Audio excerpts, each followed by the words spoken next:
Hello everyone, कैसे हैं आप सब। आई होप अच्छे होंगे। स्वागत है आप सबका ज्ञान मंत्रा पर। हम पढ़ रहे थे इंडियन ज्योग्राफी और इंडियन ज्योग्राफी की सीरीज में हमने पिछली क्लास में पढ़ा था भारत के भौतिक प्रदेशों का वर्गीकरण। भारत के भौतिक प्रदेशों का वर्गीकरण हमने देख लिया था, जिसमें उसको वो बनावट के आधार पर 6 पार्ट में डिवाइड किया था। फर्स्ट, उत्तर का पर्वतीय प्रदेश। सेकंड, गंगा ब्रह्मपुत्र का मैदान। थर्ड, पश्चिमी मरुस्थलीय भाग। फोर्थ, दक्षिणी प्रायद्वीपीय पठार। फिफ्थ, तटीय भाग। सिक्स, द्वीप समूह। ये 6 पार्ट हमने डिवाइड किया था, जिसमें हमने पश्चिमी मरुस्थलीय भाग को अच्छे से कंसेप्ट से पढ़ लिया था। उसमें अगर कोई डाउट हो तो कमेंट सेक्शन में डाल देना, उसको क्लियर किया जाएगा। और आज का टॉपिक रहेगा हमारा उत्तर का पर्वतीय प्रदेश।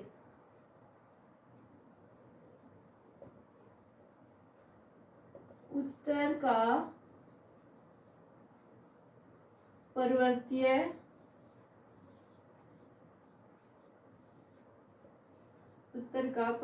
प्रदेश। जैसा कि आप सब जानते हैं, भारत के उत्तर में हिमालय अवस्थित है। तो हिमालय का निर्माण कब हुआ, किस युग में हुआ, और मतलब कि कौन कौन से युग आए। एकदम तो हुआ नहीं कि भाई आके हम हिमालय खड़ा हो गया, एकदम से धरती फटी और हिमालय हो गया, ऐसे नहीं हुआ। मतलब कि अलग अलग युग में ये धीरे धीरे धीरे लाखों करोड़ों साल लगे हैं इसको बनने में। तो बताया जाता है मतलब कि टर्सरी युग के अंदर हिमालय का निर्माण शुरू हुआ था। तो इसके अंदर हम पढ़ेंगे आज की क्लास के अंदर कि हिमालय, इसको उत्तरी पर्वतीय प्रदेश को किन किन भागों में बांटा गया है और इसकी उत्पत्ति कैसे हुई। उत्पत्ति का बताया गया है कि उत्पत्ति 2 कारणों से हुई है, उन 2 कारणों की भी चर्चा करेंगे। इसी तरह अपनी क्लास में मतलब कि हर चीज को टॉपिक से, कंसेप्ट से, एक एक कंसेप्ट को क्लियर करा जाएगा।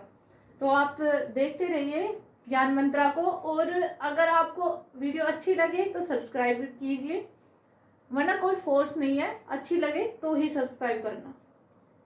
तो स्टार्ट करते हैं गाइस। उत्तर का पर्वतीय प्रदेश, और इसको 3 पार्ट में डिवाइड किया गया है। उत्तरी पर्वतीय प्रदेश को, चीजों को नोट करते चलिए, आपके लिए इजी रहेगा। ट्रांस हिमालय,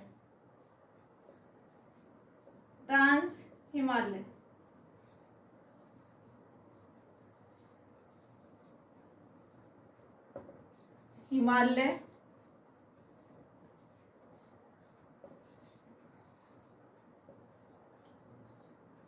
और पूर्वोत्तर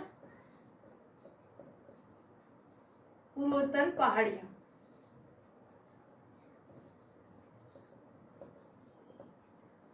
जो उत्तर का पर्वतीय प्रदेश है वो जम्मू कश्मीर से लेकर अरुणाचल प्रदेश तक 2500 किलोमीटर में फैला हुआ है, और इसी को हमने 3 पार्ट में डिवाइड किया है। ट्रांस हिमालय, हिमालय और पूर्वोत्तर हिमालय या पहाड़ियां। वहां पे मतलब कि ज्यादा ऊंचा पर्वत नहीं है, इसलिए उनको पूर्वोत्तर पहाड़ियां भी बोल देते हैं। सो गाइस, आपको पता होगा ट्रांस का मीनिंग क्या है। यहाँ पे हिमालय के उस पार, ट्रांस का मतलब होता है हिमालय के उस पार, यानी कि हिमालय के उस पार का जो भाग है उसको भी पढ़ेंगे, हिमालय के कितने पार्ट है वो भी पढ़ेंगे, और पूर्वोत्तर पहाड़ियों को एक एक को अच्छे से विद मैप क्लियर करवाया जाएगा। तो इससे पहले मतलब कि आपने देख लिया ट्रांस हिमालय, हिमालय और पूर्वोत्तर हिमालय। ट्रांस हिमालय का निर्माण कब हुआ?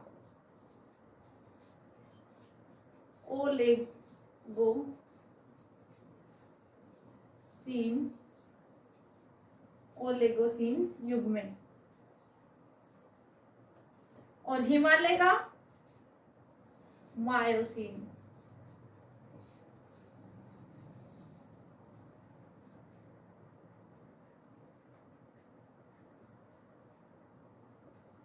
मायोसीन युग में इसका निर्माण हुआ। ये मतलब कि इनको टॉपिक वाइज इनको क्लियर करेंगे, तब इनको अच्छे से पढ़ेंगे। इससे पहले मतलब कि मैं इसका बता देती हूँ कि इसकी उत्पत्ति कैसे हुई हिमालय की, इसका भी थोड़ा सा देख लेते हैं, फिर उसके बाद इनको एक्सप्लेन करेंगे। हिमालय की उत्पत्ति ज्योग्राफर बताते हैं 2 कारणों से हुई है, जिसमें फर्स्ट है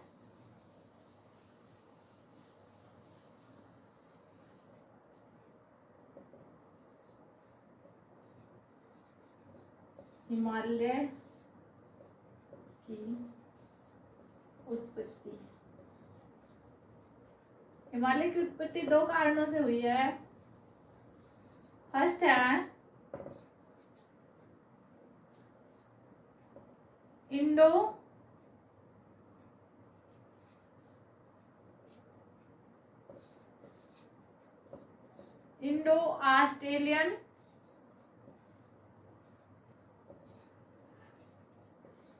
ऑस्ट्रेलियन व यूरेशियाई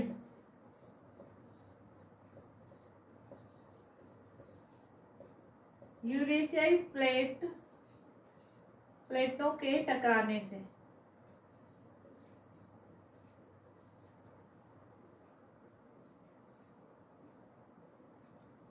और दूसरा है टेथिस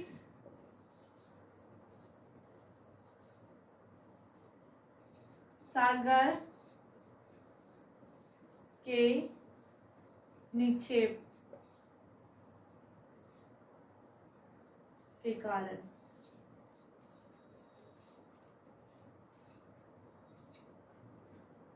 गाइस, क्या आपको पता है हिमालय के अंदर या हिमालय के आसपास ज्वालामुखी के कोई भी साक्ष्य नहीं मिलते? क्यों? जब 2 प्लेट आपस में टकराई और हिमालय का निर्माण हुआ और ज्वालामुखी के कोई साक्ष्य नहीं मिलते, क्योंकि जब भी कोई भी 2 महाद्वीपीय प्लेट आपस में टकरा जाती हैं तो मैग्मा नहीं बनता, और जो मतलब कि प्लेट नीचे जाकर एक लंबी जड़ का निर्माण करती है।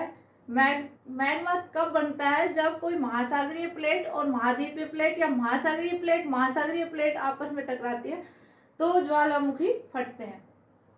तो ये भी क्लियर करना जरूरी था। और दूसरा है तेथिस सागर के निक्षेप के कारण।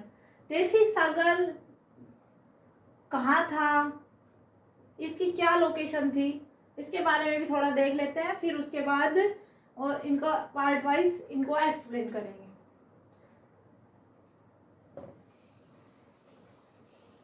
सबसे पहले W.S. टेलर और वैगनर की कॉन्टिनेंट थ्योरी जो दी गई थी उसमें बताया गया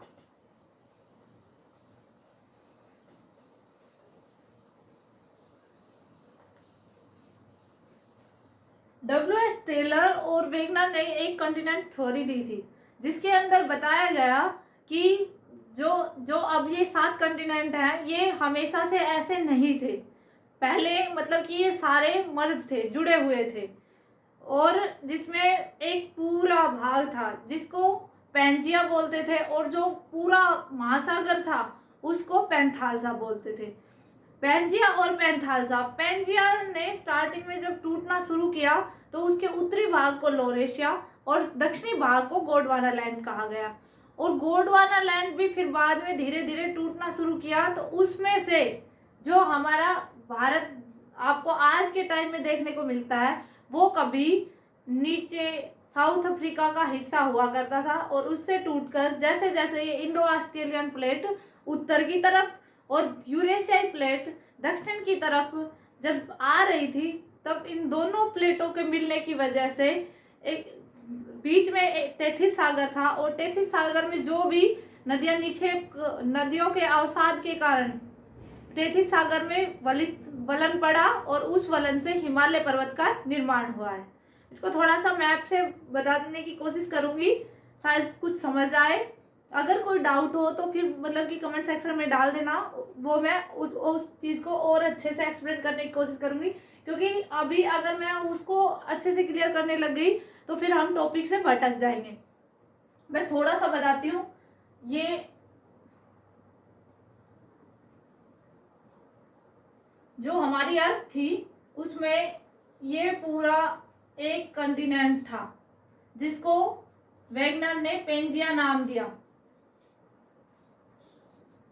और इसके चारों तरफ ओशन था जिसे वैगनर ने पेंथालसा नाम दिया। और धीरे धीरे ये पेंजिया जब टूटने लगा तो दो भागों में टूटा।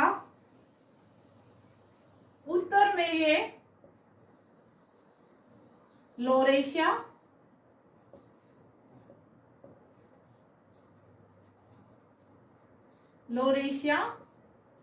और दक्षिण में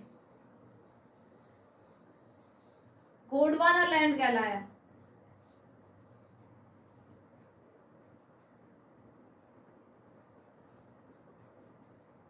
गोंडवाना लैंड।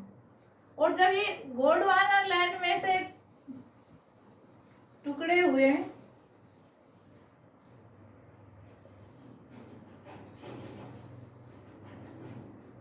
तो यहाँ जो अपना दक्षिण भारत जैसे दिखाई देता है, यहाँ से इंडो ऑस्ट्रेलियन प्लेट उत्तर की तरफ खिसका हुआ और ये यूरेशियाई प्लेट नीचे की तरफ दक्षिण की तरफ आ रही थी। जब ये दोनों प्लेटें आपस में टकराई, यहाँ पे उस टाइम जैसे मैंने ये लोरेशिया और गोंडवाना लैंड बनाया था, उसके बीच में ही यहाँ पे तैथिस सागर था। तैथिस सागर। और यहाँ से ये इंडो ऑस्ट्रेलियन प्लेट उत्तर की तरफ आ रही थी। तो उस टाइम मतलब कि यहाँ कोई नदियां रही होंगी और उन्होंने इस तैथिस सागर में अपने अवसादों को जमा किया, और तब ये प्लेट यहाँ इस प्लेट से टकराएगी तो ये अवसाद जो भी इसमें जमा था उसमें वलन पड़ेंगे, और वलन पड़ेंगे तो उस वलन से हिमालय का निर्माण हुआ है। सो गाइस, आशा करती हूँ आपको समझ आया होगा। अब हम अपने टॉपिक की साइड चलते हैं। हमारा टॉपिक था उत्तर का पर्वतीय प्रदेश, जिसमें हमने 3 भागों में बांटा था, ट्रांस हिमालय, हिमालय और पूर्वोत्तर पहाड़ियां।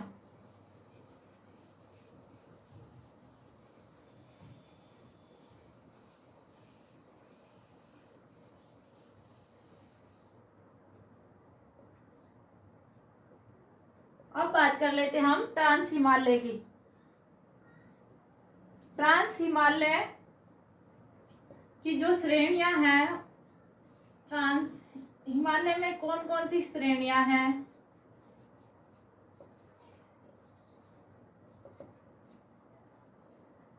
बिल्कुल डिटेल से पढ़ना है। ट्रांस हिमालय की 4 श्रेणियां हैं।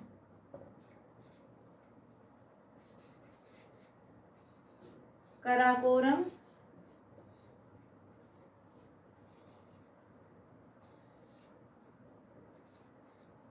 लद्दाख,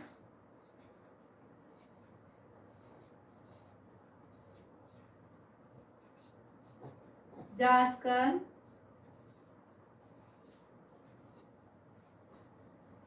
और कैलाश।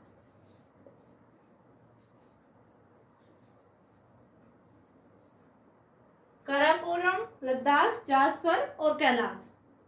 इसको आप ट्रिक से याद करना चाहो तो आप ट्रिक से भी याद कर सकते हैं। इसकी ट्रिक है, वैसे ये क्वेश्चन बहुत पूछा गया है एग्जाम के अंदर। ट्रांस हिमालय की कोई भी श्रेणी को पूछ सकते हैं या फिर कुछ भी पूछ सकते हैं। लद्दाख कौन सी श्रेणी में आता है, जास्कर श्रेणी कौन से हिमालय के किस पार्ट में आती है, ऐसे क्वेश्चन पूछे जाते हैं। इसकी ट्रिक है कल जा कैलाश, कल जा कैलाश। कराकोरम,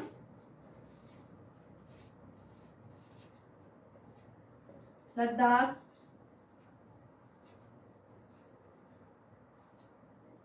जास्कर और ये कैलाश का कैलाश हो ही गया। ये 4 श्रेणियां हैं इसके अंदर।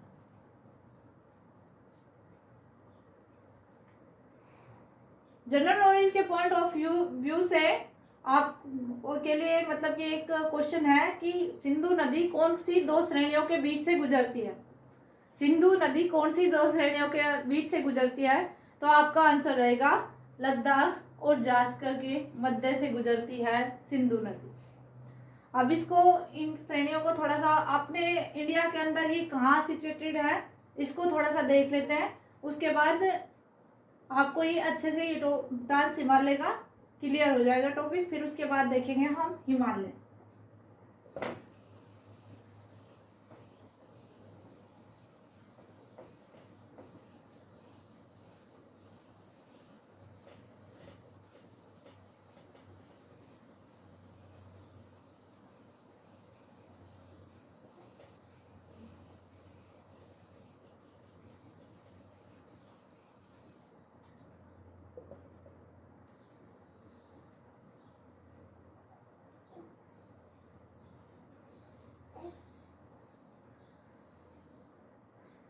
ये है उत्तर भारत का, जहाँ पर हिमालय है। हिमालय की जो ट्रांस हिमालय है उसकी श्रेणी है यहाँ कराकोरम।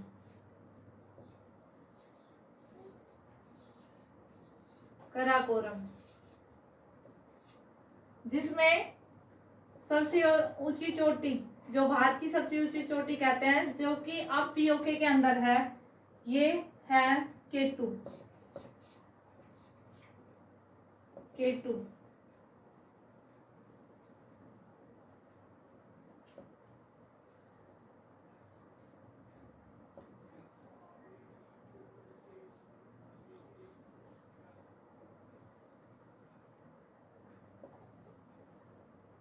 K2 और उसके बाद दूसरी श्रेणी है लद्दाख। लद्दाख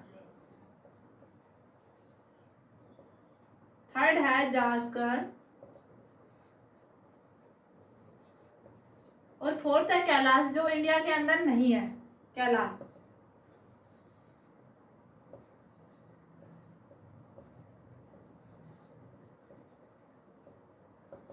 ये और सिंधु नदी कहाँ से होकर गुजरती है? लद्दाख और जास्कर। ये चाइना से होती हुई यहाँ से इधर पाकिस्तान में निकल जाती। सो गाइस, आशा करती हूँ आपको ये टॉपिक समझ आया होगा। आज के लिए इतना ही। कल हम पढ़ेंगे हिमालय में कौन कौन सी श्रेणियां हैं और पूर्वोत्तर पहाड़ियाँ। अगर वीडियो अच्छी लगी हुई है वो तो लाइक करें, कमेंट करें, शेयर करें। Okay, thank you.